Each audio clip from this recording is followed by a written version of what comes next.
Up Force fam, Star Wars Dad back for another video. Today we're going to be looking at some of my favorite off-meta decks. Before we get into today's video, please make sure to check out my Patreon if you want to get more exclusive content from me. Please make sure to smash that like and subscribe button, as it really does help the channel to grow. And make sure to sign up for the 6,500 subscriber giveaway, where I'll be giving away 3 Prestige Anakin Skywalkers. So to get into today's video, just kind of for the theme of this deck and one of my favorite cards, I will be giving away a Hyperspace Foil Lam Pike. So in the comments, let me know what are some of your favorite off-meta decks, or your favorite off-meta deck. And like I said, I will give away 1 Hyperspace Foil Lam Pike to 1 lucky winner in the comments. Lam Pike has just been one of my favorite cards lately. I just love that card. I love resourcing it and just pulling it out and doing crazy cool things with putting shields on my turrets in this particular build, and for Vader, and just such a good card. So to get into this first deck is Maul Blue, which has been one of my favorite decks from Legends of the Force since it came out. I do think that this deck is very competitive. I think you should try this build right here. This is a build I've been working on this deck since Maul was released. And I really, really like where this build is at right now. So we're playing 11 1-drops to get the Force online. We're also playing a couple of Drain Essence, which Drain Essence kind of serves as like a pseudo grenade strike in here, because essentially you can do 2-1-1 as far as damage goes. So like if you're playing Vader Yellow, you could do 2 damage, 1 damage, 1 damage, or you could do 3 damage total to 1 unit and then 1 damage to another. So Drain Essence does a really good job in here of kind of dealing with those threats in space early on. And then it also just gets the Force online, if you don't use Maul's ability right away. So it's a cheap way to get the Force online later in the game. Like if you need to get the Force online, like to, maybe even on turn 2, like you didn't get to get the Force online. They killed your turn 1 play, right? They killed your Kriss. Turn 2, you play in Drain Essence, kill something, get the Force online, and then you're set up for turn 3 with your turrets, your Darth Tyrannus, and your Talzin's Assassin, whichever is the better play, so that you can utilize the Force synergy with those cards. So it's a really nice card in here, and I think it makes the most sense in Maul because of Maul's ability just ping multiple things. I think that's the reason that Maul is still worth talking about. Like, that pinging ability is just very, very strong. Yes, it flips a turn later, which is a problem because it can get Rival's Fall. But I mean, there's so many ways to kill leaders right now with Force Throw and Force Lightning, Power of the Dark Side. It's just an additional way. A lot of times your leader is dying on its flip, so I don't think that's a reason to ignore a leader or just write it off as not as good. I still think it has a lot of potential. As far as like cards to smuggle, we're still playing a couple Hotshot Blaster, a couple Lam Pike for like just ways to make our hand size bigger, or way as anti-discard cards. We are heavy discard in here with 3 Force Throw, 2 Jedi in Hiding, and 2 Pillage, which I think is extremely important for these decks from my playtesting, which is, like I said, since these cards were released. I just feel like that's such a strong way to play this deck because it gives you an alternative win condition, and it's helped you against control. It helps you against a lot of decks, especially decks that just don't have a lot of card draw. And just being able to shut them down, or like a Han2 Blue, for example, just get rid of everything in their hand, all the expensive bombs that they're trying to play against you, and then they're just left into top deck mode because they still want a resource to get that advantage that Han gives you. So, it's just a very strong way to play this deck. Otherwise, you're looking at a very similar list to Talzin Red. Like, I'm still playing the Fallen Lightsabers, the Hotshot Blaster. I'm not playing Arm to the Teeth because I'm not playing the Krennic style of deck. I think this is more of a defensive style deck, and that's why there's more removal in here, especially because of Maul's ability. Perilous Position has been a really nice addition that I've added into these style builds lately as another way to deal with space decks and just shut leaders down on their flip turn. It's felt really good in testing. I'm still playing the 3 Churt. I just think that Churt is amazing in here, especially in combination with cards like Lam Pike, where you can put a shield on it and just make it even more difficult, or Fallen Lightsaber to kill it. And then, of course, we're playing the 3 Tyrannus and the 3 Talzin's Assassin. And then to the top end, I think 2 Anakin is right, and then 3 Devastator just as our closer. Sideboard, a couple Parliamentarian for those Kylo decks. A couple Fell for more like heavy decks where where that removal makes sense. A couple top target for more aggressive opponents, a couple bombing run for those space heavy decks, and a couple crate dragon for more control style builds. So this has felt really great, and this deck is just a lot of fun. I just encourage you to try this build out. It does, it does fit my play style, so keep that in mind. But it's felt great in testing. Next is a Boba4 deck, which I have really enjoyed playing this deck. Boba Datavault is everywhere now, and I think this, if you're tired of playing Boba Datavault, give this one a shot. Obviously it plays a little differently. You're using like the Darth Vader on the TIE Bomber Kylo on turn 2. We're using like TIE Dagger, Fetz Fire Spray, IG-2000 as ways to kind of spread damage around, finish things off. TIE Bomber and Darth Vader as well. Then we have like Ruthless Raider and Devastator, and then Anakin. So just lots of ways to like make the damage uncomfortable for our opponents, and then finish things off on top of all the great removal that we have in here, and make things difficult. Like I said, Vader's very, very good in here. And then we're getting the benefit of having all the great pieces of blue removal. This definitely plays more like a mid-range deck instead of more aggressive like the Datavault version typically does. We're still getting, those bombs later on. Playing the 3 top target and 1 copy of Vigilance is just ways to kind of slow down more aggro decks.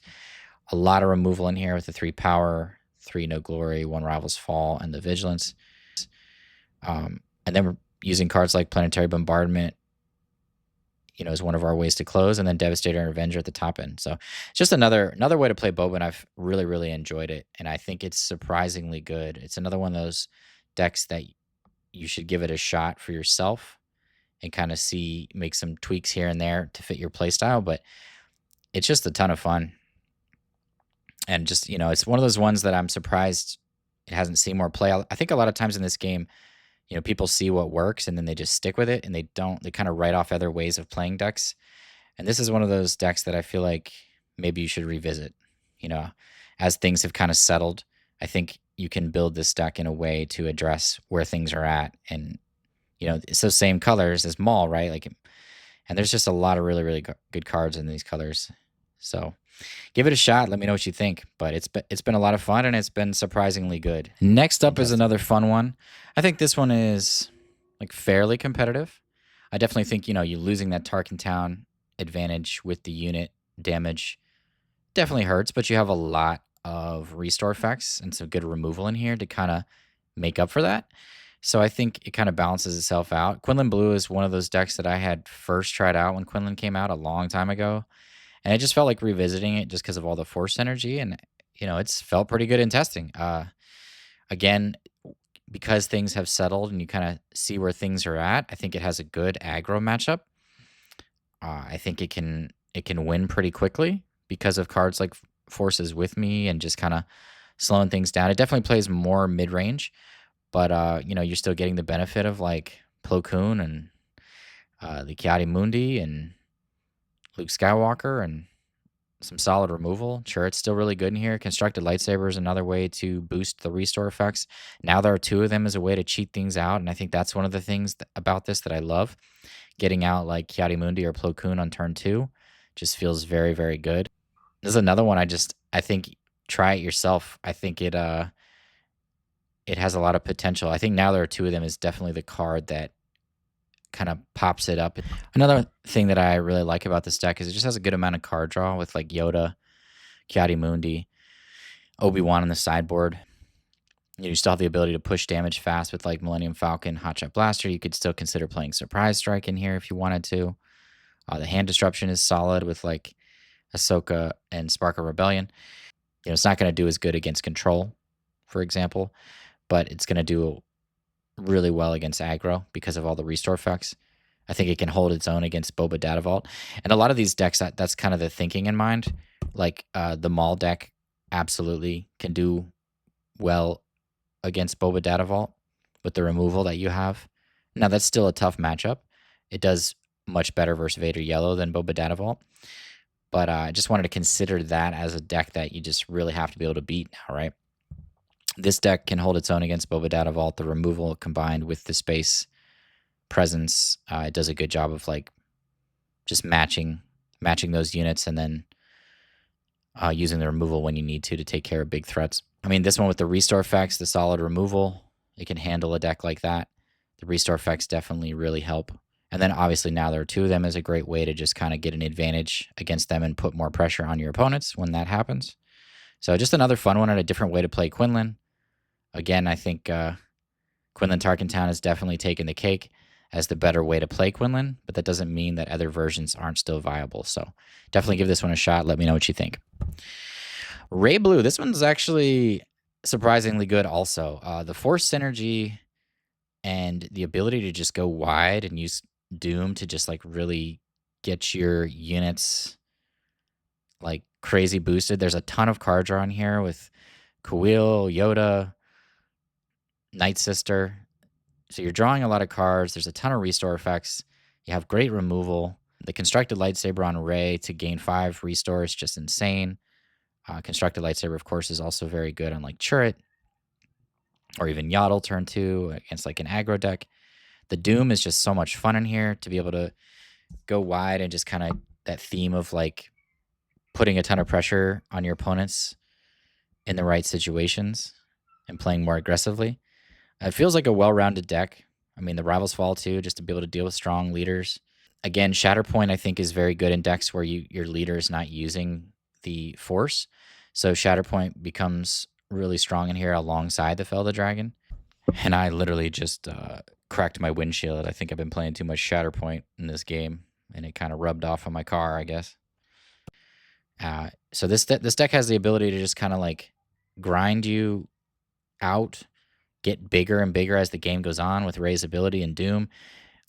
Has a lot of restore effects, a lot of card draw. Like it feels very, very good into aggro decks. Boba Datavault, Sabine has great matchups against them. Definitely another one I think is just worth trying out. It's it's kind of sad to see Rey just kind of disappear after Legends of the Force came out. But I think this is a version worth considering. And of course, like in double blue Vigilance becomes just even nuttier than it already is at 4 cost. Owen Lars is great in here. It's just a lot of fun. I just love playing decks that you don't see and just having the ability to win against decks that are everywhere. And this is another one that I think has the ability to do so. So definitely give this one a shot. Kit Fisto Green, I did a video on this one probably a week or 2 ago at this point. I definitely think this deck is competitive. It's a lot of fun. This is where I'm at with my current version. Just wanted to briefly talk about it. But again, in my version, if you haven't seen that video, just using a lot of cheap removal. You could definitely use Sorceress Blast instead of Open Fire, but I like having Open Fire for that 1 additional damage. But I definitely see the argument, even like a 2-2-2 split of Sorceress Blast, Grenade Strike, and Open Fire, just to have different things. I think that's fine too. But it does a great job of just getting in with early pressure with a lot of these cheap units. We're playing like 15 turn 1 plays so that we can get that Jedi unit on board to activate Kit Fisto's ability, and then also so we can play another one on turn 2 alongside Kit Fisto's ability to be able to use that on turn 2 is the idea. Jedi Starfighter is just absolutely nuts in here against space heavy decks. Anakin's Interceptor becomes powerful as the game goes on because typically your opponent's gonna get 15 damage on you. Hu Yang and General's Blade just to boost up Kit Fisto. Kit Fisto typically is hitting for like 4 to 6 power, depending on what you're playing against. Red 5 to clean things up that have been damaged. General's Blade just obviously to cheat things out early. That's one of your big advantages in here, as well as Jedi Consular. And getting out like Mace Windu regularly on your 4 resource turn feels amazing. And then, at the top end, you're playing cards like Kelleran Home 1 and Yoda to get board advantage, to get those restore effects. And Yoda, of course, finishes off things alongside Kit Fisto's ability. A couple Parliamentarian in the side for Kylo decks, a couple of Kit Fisto's Ether Sprite for heavy upgrade decks. Bombing Run for space heavy to go alongside your Grenade Strikes and Open Fires. A couple Pillage against Control to go alongside your Force Throws and Jedi and Hidings. And then you have like Kelleran Home 1 as cards that you're bringing in against more like Control decks to advance your board. You could definitely play like Crate Dragon in the sideboard. I think that's a good card to play as well. But it's just another one that is surprisingly good. And if you want to try Kit Fisto out, that ability is just so much fun to play. And, you know, I'm a big fan of like spreading damage around and pinging things. So this one is one of my favorites to play right now that, again, can catch your opponents off guard and just be surprisingly good against a lot of the meta. It's, you know, it's very good against like Han 2 decks because they're coming in damage and you can easily finish them off. And then you're, you know, able to cheat things out with cards like General's Blade and Jedi Consular. So next up is Snoke Blue. Now, I have not seen the version that just won a PQ. It was like 128 players, I believe. But here's my version. I just updated this today. It has felt very good. You know, obviously I had to adjust things based on where things are at. Again, featuring the Long Pike. A couple of those in here. The Timelies and the Long Pikes are your smuggle cards. You're using the Timelies to bring out your Vader, obviously. It's one of the big ones, but I also like it for cards like Super Laser Tech, just to be able to ramp up quicker. Hylobon is very good in here. I really would like to play 3, but I had to get it to 50 cards. So, but Hylobon, what happens with it is you immediately make it a 2/5. On turn 2, you can make it a 3/5. And then if you attack into something, you know, it becomes even more powerful because of grit. And then it, you know, if it's able to stick around, you're able to do things like Craving Power and make it even stronger and bigger and just keep pumping it up with Snoke. And it becomes this massive unit if your opponent doesn't have like removal or a waylay effect. So it, against like aggro decks, for example, Hylobon just can be stupid good. I think 2 is fine, but I would like to get it to a place where I can get back to 3. So I'd have to tweak some things around. Maybe drop one of the Inferno 4s to make that 3 Hylobon, I think is fine, just because it's so good in here with the grit. You know, the Pershing is in here to help us find, you know, pieces of removal, fill our hand for Chilson. Inferno 4 and Pike, again, are also very good on turn 2 to just pump up. Making them a 3/4 is strong because it trades into a lot of things. Pike can often survive. Inferno 4 can kill something and often survive. You know, we're trying to play things like a turn late, essentially, right? Like, so that, like, for Supremacy, for example, we want to make it a 4/4 on turn 4 is the idea. Chilson, you know, is going to come in here as a 5/5 or 6/6 a lot because of how many blue cards and the card draw that we have. Just a couple resupply to go alongside our laser tech, just because we are playing 50 cards, we're not playing Datavault, because that is a different deck. A couple takedown, just as because Sabine has become so relevant, and then Boba Datavault and things like that. Like, we just need takedown in here to be able to deal with something that's kind of getting out of hand early before we get to flip to Snoke.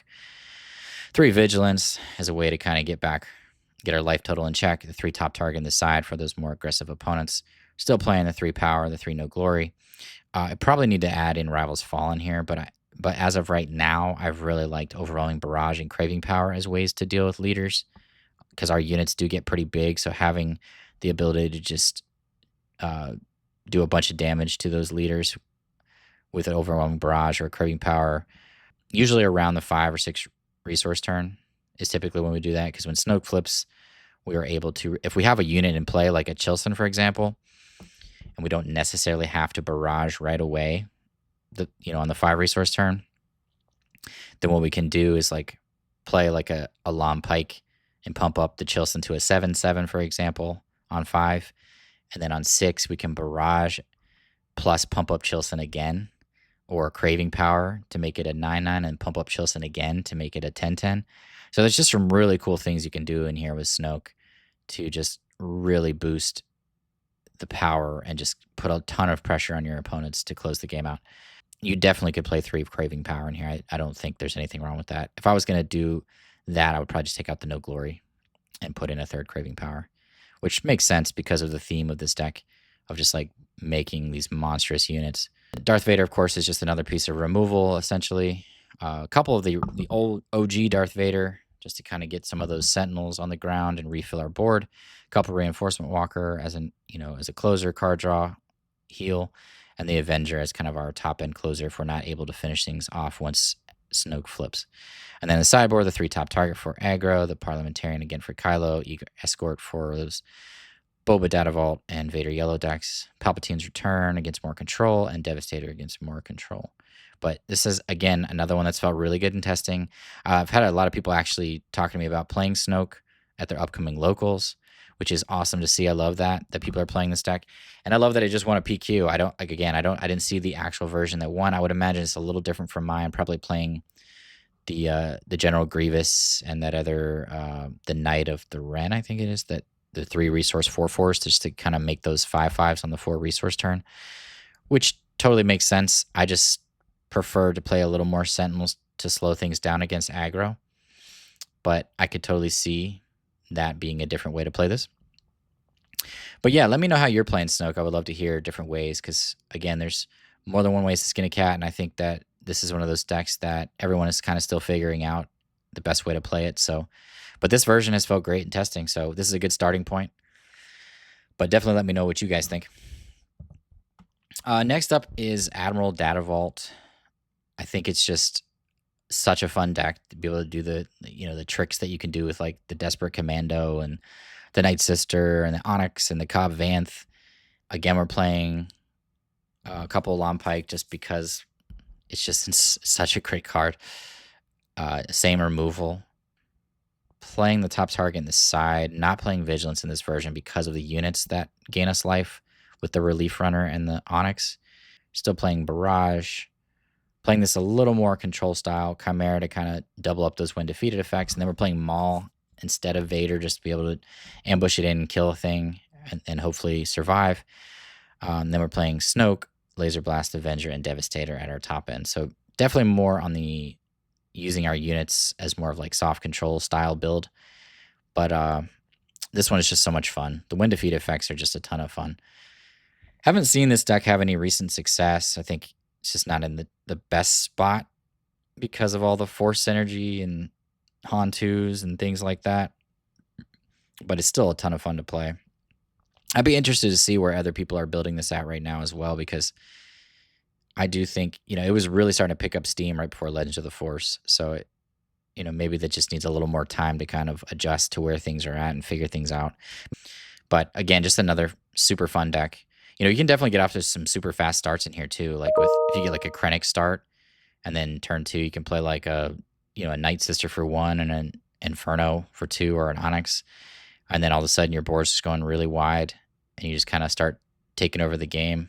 And then you get to your big stuff after having put enough pressure, playing well enough defense, and just kind of like good game. There's a ton of card draw in here with Night Sister and Landing Shuttle. So another fun one. If you haven't tried this deck out, I definitely recommend it. It's so much fun to play. So Cad Bane. Next up, I think this one, again, Tarkin Town is going to be the better choice for Cad Bane. But again, you're getting some different bonuses from playing the blue colors, right? Like you get the Lompikes, the Power of the Dark Sides, the Fells, the Vigilance, the Rivals Falls, the Avengers, and the Snokes. Cad Bane and Snoke are just so good together, like the 7-drop Cad Bane. And then you're still using the abilities of like McClunky, the strong units of like the addition of like Oro Singh. You're still doing the Bazine, McClunky shenanigans, Crafty Smuggler. You're still getting Lompike Zuckuss. It feels much better than you would think. Now, do I think it's as competitive as some of the other decks I mentioned, like in the top 3 or 4? No, but I do think it's still competitive, and I think it could surprise people. The sideboard is kind of a mess because I was still working some kinks out with that. Like, do I play now there are 2 of them and get that advantage? Or do I just focus more on being like more of a soft control deck? One of my favorite decks before Django was suspended was Django Blue. And this deck plays similar to that in some ways. The thing with Django Blue that was different, obviously, is that you could either exhaust or remove things. And that gave the deck like an additional component. Here, I think you want to play a little more proactively towards damaging their base. And that's where now there are 2 that might be, a card that you play in the main board. But either way, this deck is just a lot of fun to play. And it's nice to play it in different colors than the same version every single time that everyone plays. So give it a shot. Also, this is one I would love to hear where people are at too, because I think this deck can still surprise. Aggro is going to be the more difficult matchup, which is why I have the top targets and the Vigilance in the main board. And I do think that Boba Datavault would be really tough. I think Sabine is winnable with this particular main board. But, it's just a fun deck. Another fun one to give a shot. Next up is Avar Kriss. So this is one that we've been working on in the Discord. One of the players that have been working on this has been working on it a lot. And I like some of the changes that were discussed, like having the daughter in Avar Kriss really, really helps the aggro matchup because you have the force constantly in Avar Kriss. And the daughter just makes so much sense.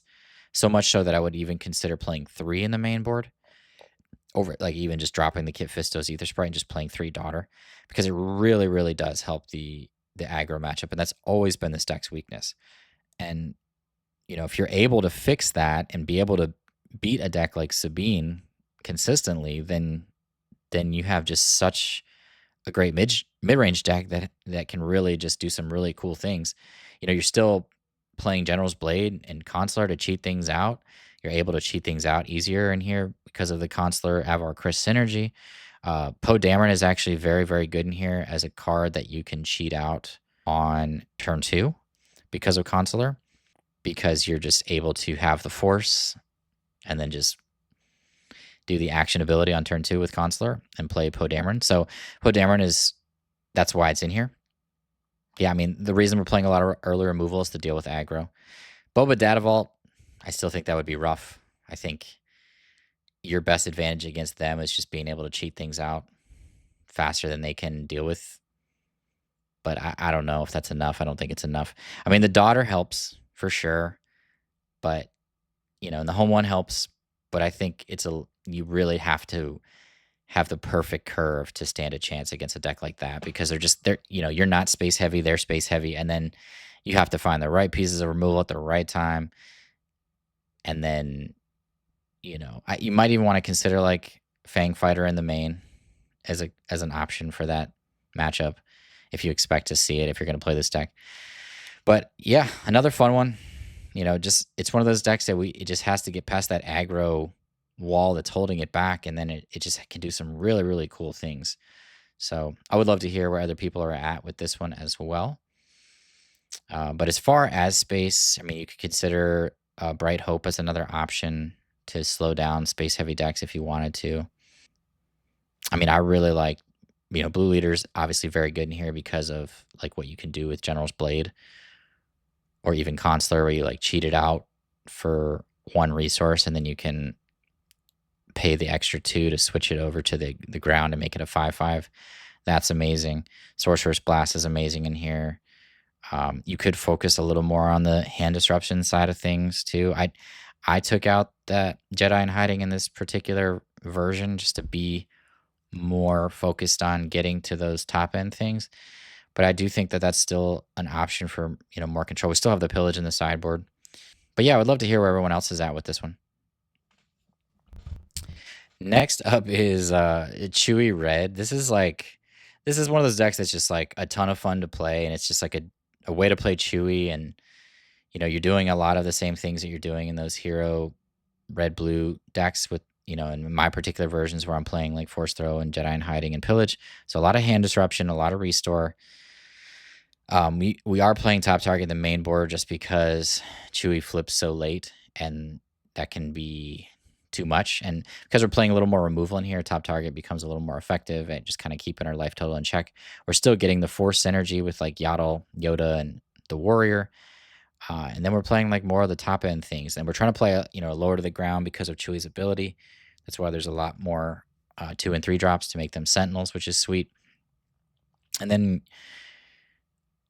you know, then you're getting your top end of like Luke, Chewbacca, Redemption, and Krayt Dragon, which is just a ton of fun. Definitely more of a mid-range build, but I think that kind of lines up with Chewy's ability. But this is another one that was just like surprisingly good in testing. I don't know how competitive this is. I haven't tested it enough, but I will say that it'll surprise you. You'll be like, okay, okay, Chewy. But yeah, if you just want to try something fun with Chewy, I think this is a really, really fun deck to play. Next up is Obi-Wan Red Force. This one is cool because you can get like Krayt Dragon out on like, you know, your 4th turn, like your 5 resource turn, under the right circumstances. If you get like a Consular plus a General's Blade or a double General's Blade, it's definitely possible. I had that happen one game recently. What I like about this deck is just Obi-Wan's ability just kind of boosting a lot of these units that otherwise wouldn't be as relevant and making them better at playing defense early on. as opposed to Avar Kriss, where you're having to use more like pieces of removal. And here you're using more of your units as those pieces of removal to help you get to those big payoffs. Still, still doing some of the same things, but just a little differently. The daughter still feels really good in here. Not as good as Avar Kriss, but still good enough. But not as needed because your units are a little better. But just another deck that you don't see a lot of, and it's nice to try different things. I think the sideboard is a little more refined in this one than the Avar Kriss Red one was. But overall, we're doing a lot of the same things. And then Mace Windu, the from set 1 is actually very good in here because it's a way to get the Force online, and then you can attack and kill something, and then use Obi-Wan's ability and make it a 6/8, and immediately attack in and kill something else, or go face for 6 damage. So that's really cool. I do really like that synergy. And then you're using like Kelleran U-Wing reinforcement to refill the board. You could consider home 1 in that spot. But I was just trying to do things a little differently for the leader. But just another one that I think is a lot of fun. So definitely let me know what you guys like to play that's a little off meta but somewhat competitive.